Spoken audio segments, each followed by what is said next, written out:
हे बघा, आमचा अंदाज तर आहे की आमचं स्पष्ट बहुमत येईल, पण तरी सुद्धा एक्झिट पोलच्या नुसार कमी जास्त जागा जरी आल्या तरी अपक्षांच्या माध्यमातून आमचं सरकार बनेल.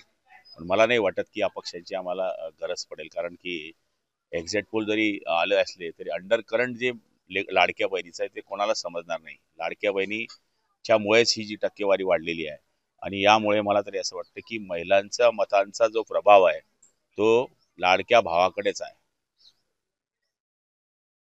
व आता दुसरीकडे काल संजय शिरसाटांना एक प्रश्न विचारला होता TV9च्या प्रतिनिधीने की जर अपक्षांचं जर हे झालं, अपक्षांची जर मदत घ्यायची वेळ आली आणि एकनाथ शिंदेना जर मुख्यमंत्री व्हावंसं वाटलं तर ते शरद पवारांकडे गेले तर तुमची भूमिका काय असणार आहे? हे बघा, हे असं काही होऊ शकत नाही. शेवटी एकनाथ शिंदे साहेब हे तत्वाचे माणसं आहेत आणि त्यांनी जो उठाव केला होता तो विचारांनी मुळेच उठाव केला होता. त्यामुळे कोणी काही म्हणत असेल तर मला नाही वाटत की असं काही होईल. व आपल्याकडे जळगाव ग्रामीणमध्ये पण काटेकी टक्कर पाहायला मिळाली आहे. उद्या तुमच्या भाग्याचा फैसला होणार आहे. काय वाटतं आम्हाला नाही वाटत काटेची टक्कर आहे, आमची सरळ टक्कर आहे.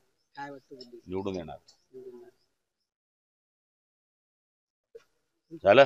सांगलीला आपलं यालय गुलाबराव पाटील हे मोठ्या मताधिक्याने निवडून येणार असा पोल आलाय. हा तुमचा पोल आहे, IB चा पोल आहे, पोलीस रिपोर्ट आहे, LCB रिपोर्ट आहे, ग्राउंड रिपोर्ट आहे. आता आम्ही पण तो तपास करतोय. 25 ते 30 हजाराच्या मार्जिनने निवडून येईल. 100% निवडून येईल. महायुतीचे किती जागा येतील 175 राज्यामध्ये? फिक्स आहे का बघून फिक्स. आणि हे आतापासून आता TV9च्या सर्वेनुसार सगळे पक्ष जे आहेत ते कामाला लागले आहेत.